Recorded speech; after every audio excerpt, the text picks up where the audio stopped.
Cheeseheads. Get on your feet. It's Curd and Long. Hosted by Sparky, Fifer, and Ryan Horvat. Welcome in another edition of Curd and Long. Steve Sparky, Fifer, Wisconsin Sports Daily, weekday afternoons 2 to 5, right here in beautiful Milwaukee, Wisconsin. If you missed any of the show, you can always go to the Odyssey app or 1250 amthefan.com. He has Ryan Horvat, BetMGM Tonight, co-host with Nick Gashu, and of course, Trista Crick. Weeknights while you're watching the games, he'll tell you some in-game betting advice. He'll tell you some advice for the West Coast games, give you some future betting advice. They're really there for you. And not only that, they'll make you laugh too. Follow him on Twitter at Ryan Horvat. Mike Tannenbaum at it again, former GM in the National Football League, was on a morning show on ESPN Radio, and is just... he's really not moving off of his stance, first off, about Jordan Love being that guy for the next 5 years after you get past Patrick Mahomes, which I'm fine with.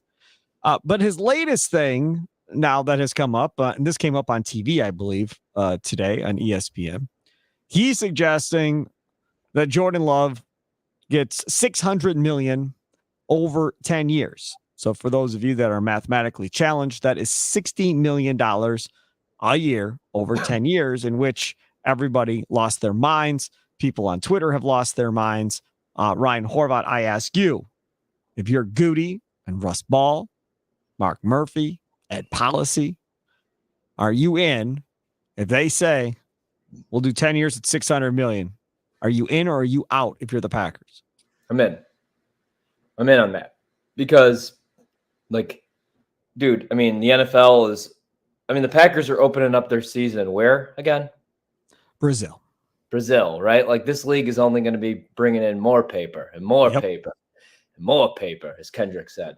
More money. So in 2 years, 3 years, when some of these guys are up again, I don't know, the Joe Burrows of the world and Justin Herberts, could be 800 mil, 900 mil. These contracts aren't going down, right? So if you believe in Jordan Love, they believe in Jordan Love. They believed in Jordan Love enough to draft him while you still had Aaron Rodgers on the roster. I don't know why you wouldn't believe in him now. Last 8 games of the season, he was a top 5 quarterback, maybe one of the best, maybe the best quarterback not named Patrick Mahomes in the league, statistically. Went into Dallas, beat the Cowboys. Nobody did that, played well. Played good against San Francisco. The picks sucked, but yeah, I would probably do that right now. I would do that. Hey, you got to pay your quarterback. Rodgers always got paid what Rodgers wanted to get paid.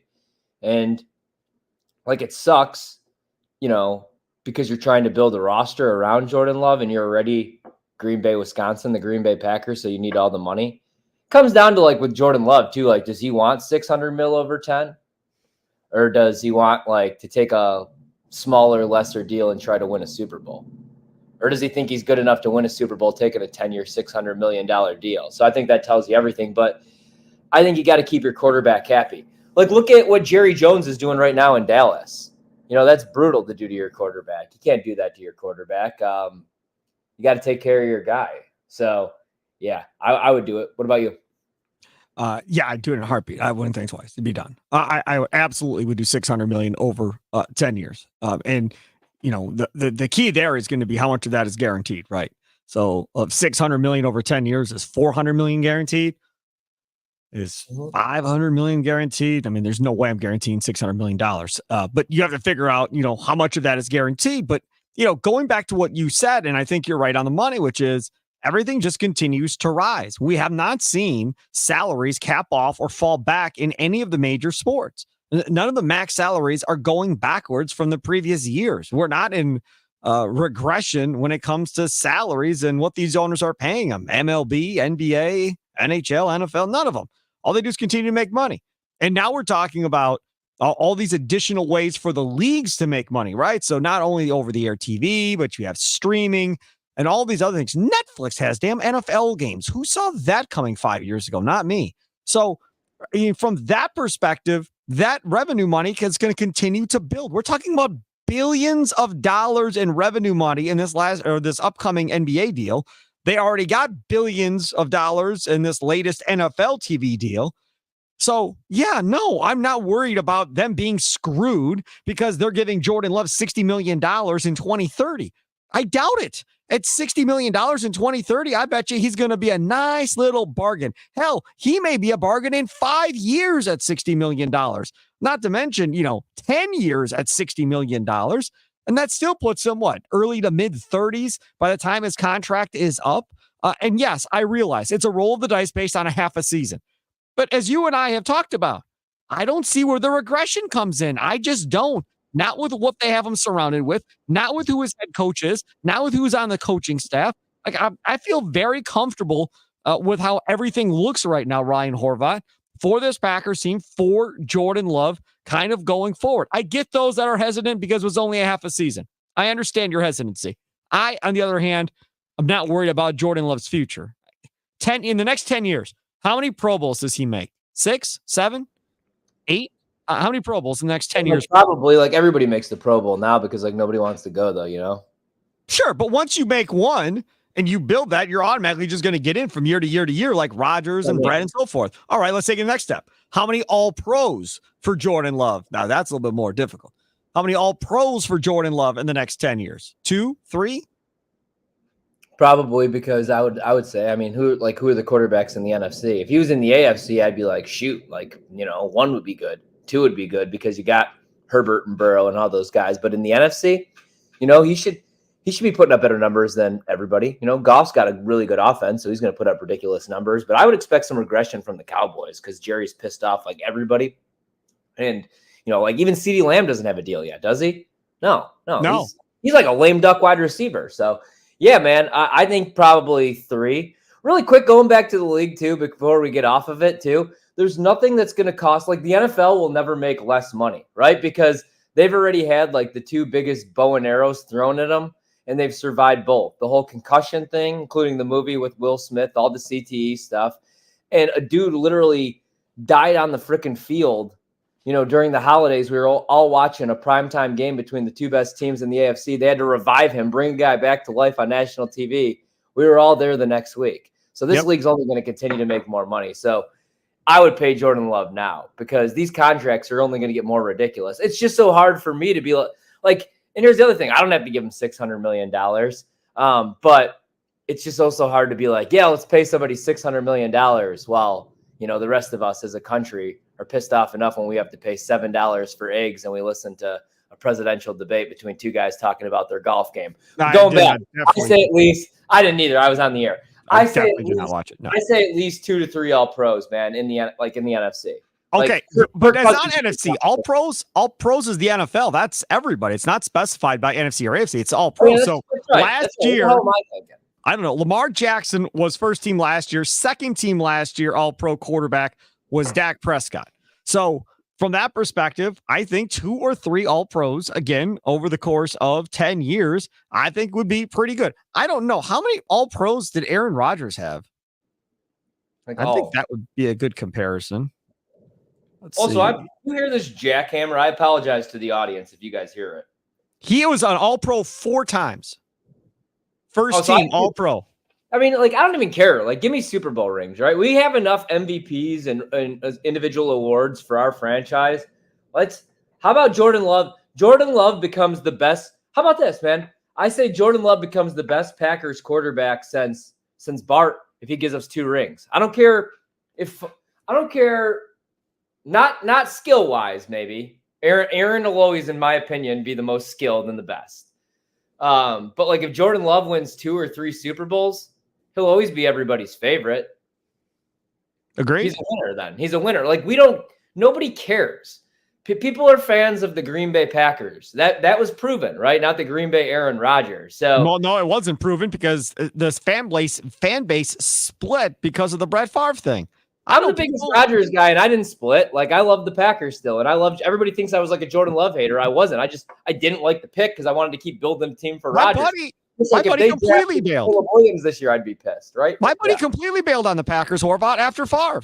He got himself a Jets jersey, then he got himself a Vikings jersey, and then he became a Texans fan.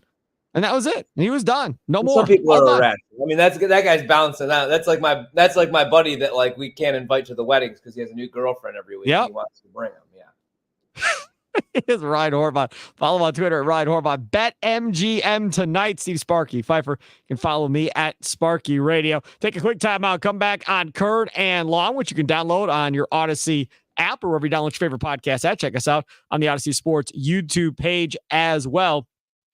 I saw some stats get put up from Ian Hartitz, who is a big fantasy football guy, writes for the Matthew Berry fantasy football site that he has over there, and he's done fantasy football with me for the last 2 or 3 years. But he wrote a tweet put out there about the Packers wide receiving core last year in the playoffs, which triggered something in my brain about this year. We'll discuss that coming up next here on Curd and Long.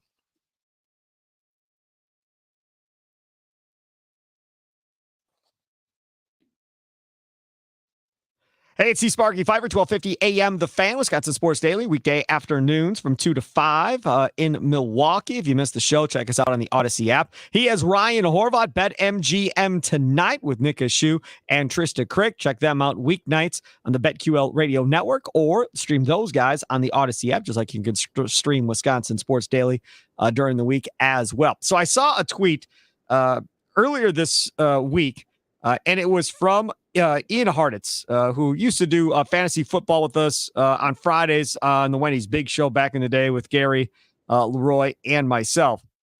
And he was tweeting about the Packers wide receiving core. And this was the tweet, real nice and simple. Packers receiving yards in the playoffs last season. Romeo Doubs, 234 receiving yards in the playoffs last year.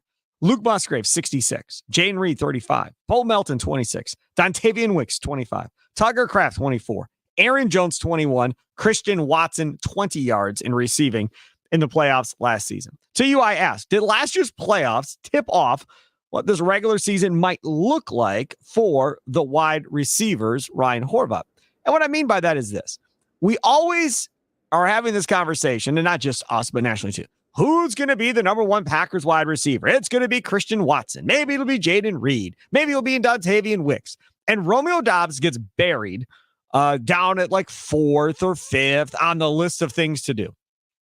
Do you think it's possible, Ryan Horvat, that Romeo Doubs is Donald Driver? That no, he may not be some star-studded wide receiver like CeeDee Lamb or any of these guys, but the dude's going to be leading the team in receptions possibly week to week, putting up numbers every week, even though he might not be that dominant receiver.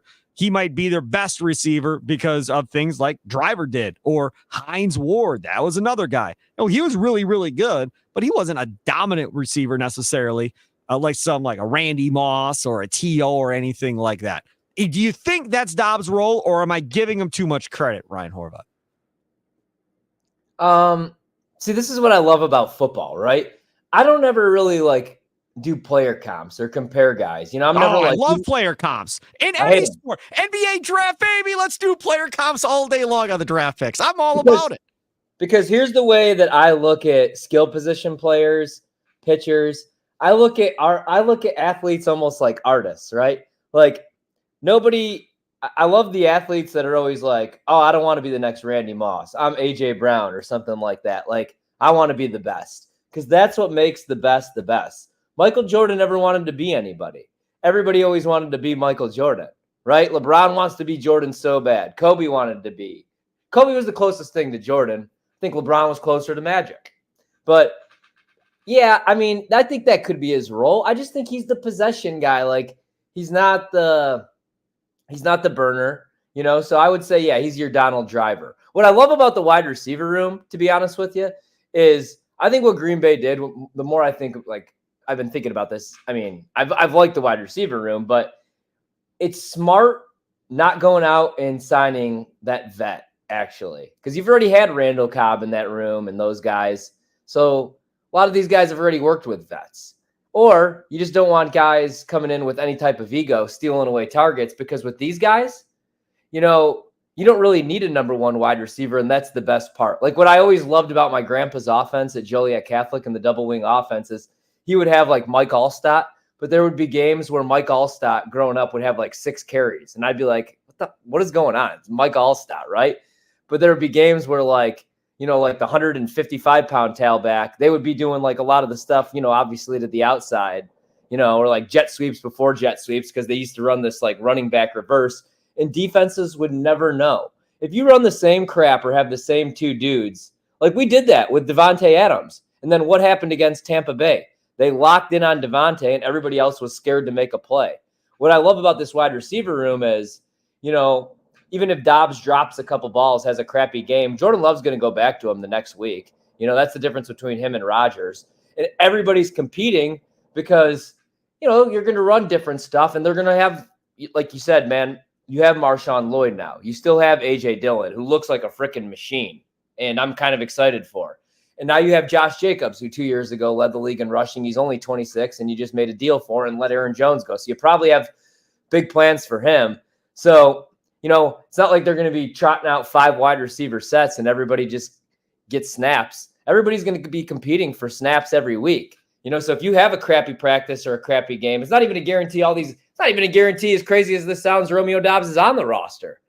If he has an awful, awful training camp and guys like Bo Melton and what if they don't want to keep a bunch of wide receivers? They're going to keep Dobbs. That's not my point. But what I'm saying is that's what I love about this wide receiver room. And that's why I am so excited. But I don't know whose role is what. I know Watson's role, right? Like Watson's a burner. He's never going to be this crisp route runner. It could improve, but he's just going to be the guy that catches, the 50, 60-yard touchdowns. But yeah, I think Dobbs, that's probably his role, the Donald driver. Ryan Horvat, I am not a gambler, as you well know. You obviously are over there at BetMGM tonight.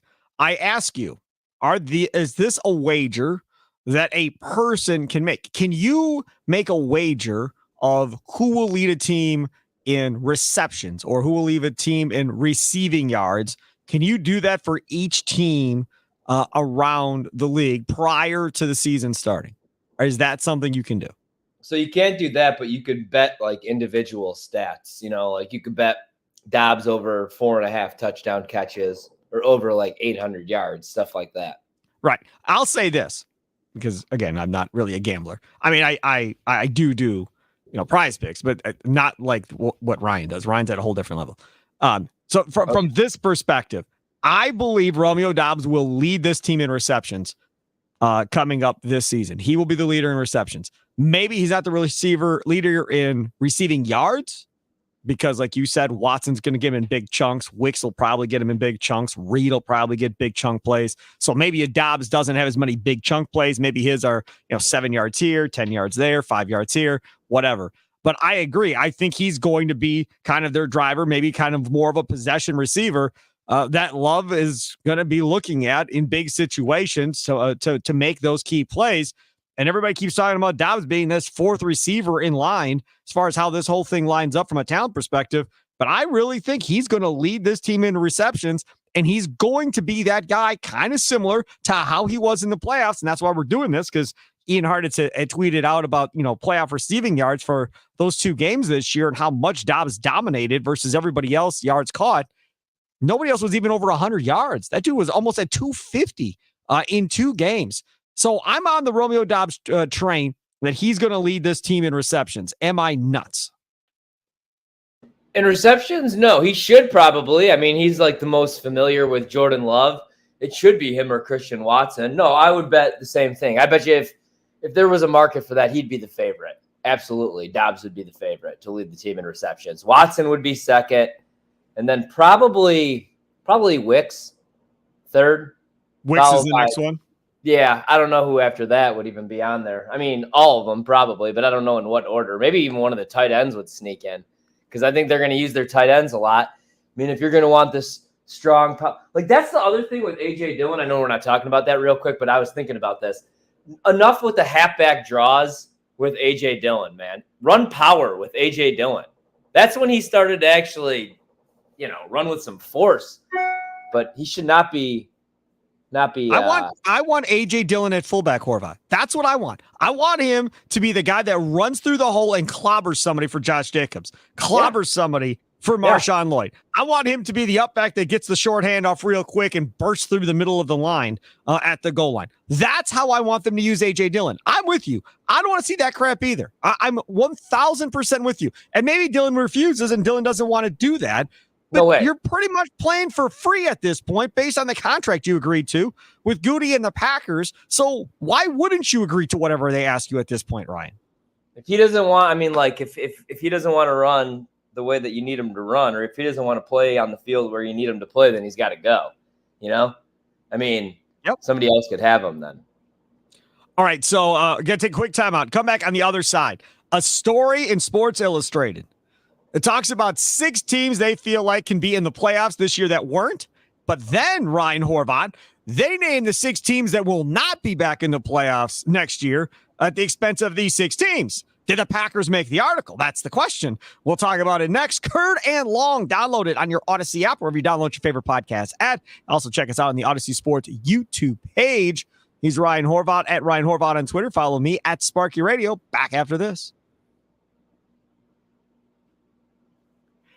Hey, it's Sparky Fifer, 1250 a.m. The Fan, Wisconsin Sports Daily, weekday afternoons from 2 to 5 here in beautiful Milwaukee, Wisconsin. If you missed the show, check it out on your Odyssey app. If you're not in Milwaukee, but you want to listen live from 2 to 5 Central Time, you can stream us on the Odyssey app as well. Ryan Horvat's over there. He is part of BetMGM tonight with Nick Ashu and Trista Crick on your BetQL radio network around the country. You can also check them out by streaming them on the Odyssey app. So make sure to do that. At Ryan Horvat on Twitter. I am at Sparky Radio. All right, so SI has this piece. 6 new teams in the playoffs, replacing 6 teams that were in the playoffs from last year. The first team up, Ryan Horvat, your New York Jets, replacing the Miami Dolphins. Yeah. With it or against it?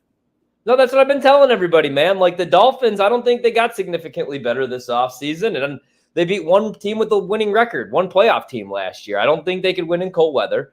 I'm not a believer in Tua. I tried to do it the last couple of years. I just don't know that he's the guy. Like, yeah, I love Tyreek Hill. They got great players. Everybody loves Mike McDaniel, but the Jets have a number 1 defense. All last year, I kept hearing, just wait till the Dolphins figure out Fangio's system and get healthy. Well, now they got like Phillips coming off an injury that he suffered late. Fangio's already gone. So, yeah, the Jets are going to win games. Has nothing to do with, I mean, it's hopefully a lot to do with Aaron Rodgers, but they got Breece Hall, Garrett Wilson, Mike Williams now, if he stays healthy. If he plays 10 games, that's obviously an upgrade. And then the number 1 defense in the league, if healthy. And they don't have to be on the field nonstop because Zach Wilson's urinating down his leg. So I'm in on that, and maybe even the Bills too. All right, let's go to team number 2. The Chargers in at the expense of Russell Wilson, Justin Fields, and the Pittsburgh Steelers. Steelers out, Chargers in. Everybody's on the Harbaugh rally train. How about you, Ryan? Yeah, man. Like, I think that he's going to do some stuff there. He's probably going to build the trenches and the defense. And I know that nobody's really excited about the wide receiver room, but like Harbaugh took the Niners to the Super Bowl with Michael Crabtree as his number 1 wide receiver. So I'm in on that. The Steelers' schedule is one of the worst in the league, if not the toughest in the league, and you're rolling in with Russell Wilson and Justin Fields. So I tried to believe in, man, but like you got to run a certain style of offense, and it's Arthur Smith. And like we saw Arthur Smith in Atlanta not give the ball to his playmakers, Bijan Robinson, Kyle Pitts. They did nothing. We all were excited about that hire. So yeah, I'm out on the Steelers, and I'd be in on the Chargers. All right, I'm struggling with the Chargers being in the playoffs. I'm just going to be honest. Like, I'm struggling not seeing the Dolphins in the playoffs this year as well, going back to that first one. I struggle with this article quite a bit, more so than Ryan Horvat. The next one, Indianapolis Colts in at the expense of the Houston Texans. I'm a big fat no chance, no how. This will never occur, Ryan Horvat, and I am a Colts fan as well. Your turn. I think the Colts get in, man. It wouldn't surprise me if the Texans didn't win that division. Like, you know what I mean?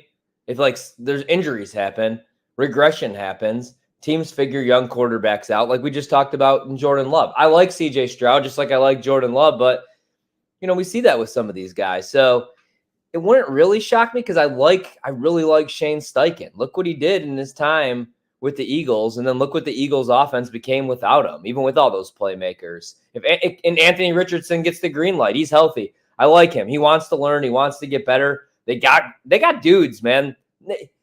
That wouldn't be a shocker to me. But I think both teams actually make the playoffs. That's my prediction. I think the Colts win 10 games, but I think the Texans are a 12-win team, mainly because that defense is going to be so much better. But at the same time, there's still some holes in that secondary. That's what I love about the NFL. No, there's no perfect team, but right now the Texans look damn near perfect, but they're still young and injuries happen, There's no way. Texans aren't going to lose that division for quite a while. There's just no chance they're losing that division anytime soon. And the other issue here that we have between Horvat and myself is, and this goes back to a couple of years ago, Horvat has been on the Richardson train forever coming into the NFL draft. I certainly was not on the Richardson train coming into the NFL draft. Then my Colts ended up drafting Richardson to my demise or whatever you want to call it. And there's Horvat over there going, you're going to be good. You'll see. And then last year he comes in, shows a flash or two, and then he gets hurt.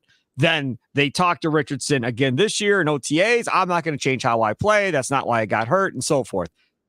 I'm sorry. I'm having a hard time believing Horvat. He's going to start and end the season without missing any time. I think he's going to be healthy, man. I really do. I think he's going to slide. I think he's going to get out of bounds. I do. I think he's going to be fine. I really do. I think he's going to be fully healthy. Yeah, we will find out. Next up in this SI article, new team in, the Bengals at the expense of the Cleveland Browns. Bengals in, Browns out. I will say yes. I agree with this one, Ryan Horvat. Where are you? And you called the Bengals failure last year before the season, so you deserve props for that. Yeah, but I think they'll be back this year, man, because T. Higgins is going to play on the franchise tag. He's going to be healthy. He's going to be pissed. Jamar Chase wants a contract. Joe Burrow, if he stays healthy, is one of the best in the game. The defense, even though there's not a bunch of household names, Lou Anarumo is one of the best coordinators. So I'm in on that.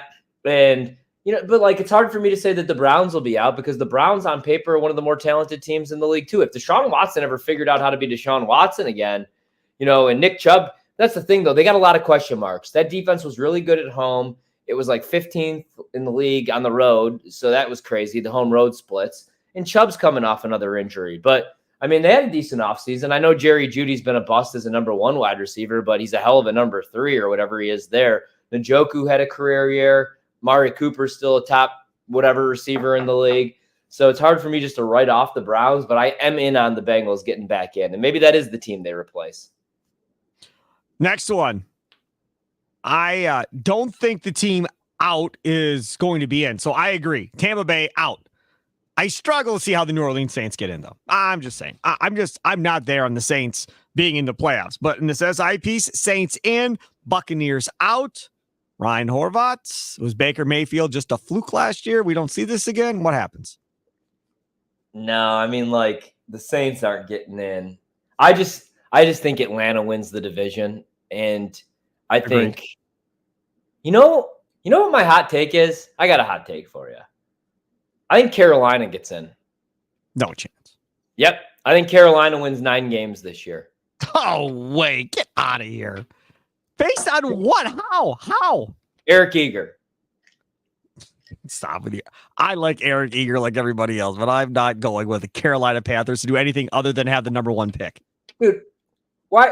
I know they were a tough watch. If you watched Red Zone Channel, you could even clip this. If you watched Red Zone Channel, you didn't see the Carolina Panthers because they barely ever crossed the 50. They were never in the red zone. That offense was 3 and out after 3 and out. But it's tough to write off Bryce after 1 year. You got a new coaching staff.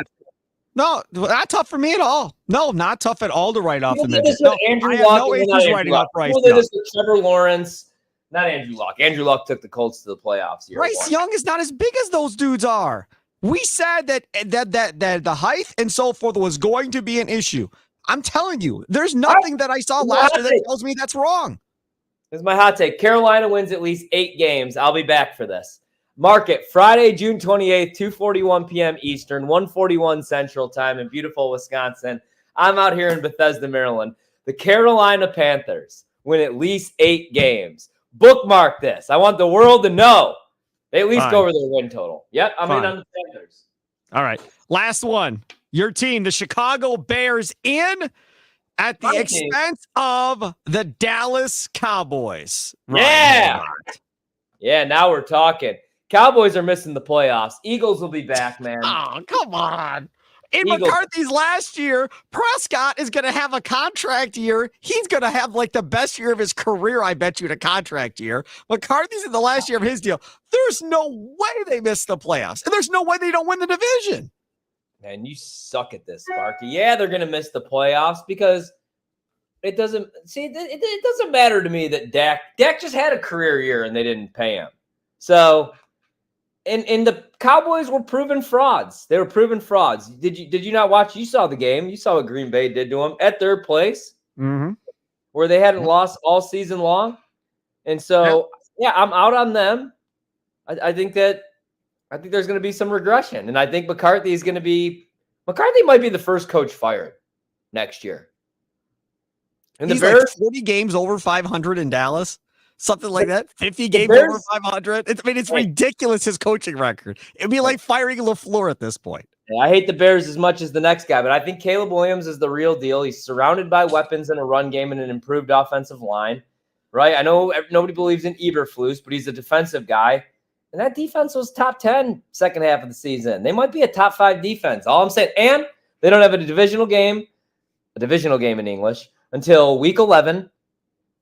Dude, Caleb Williams is no longer. If Caleb Williams is still trying to figure crap out week 11, like you're no longer a rookie week 11. You've seen stuff by then. So all I'm saying is, I think the NFC North might get 3 teams in. It's crazy because last year I thought it was going to be the worst division in.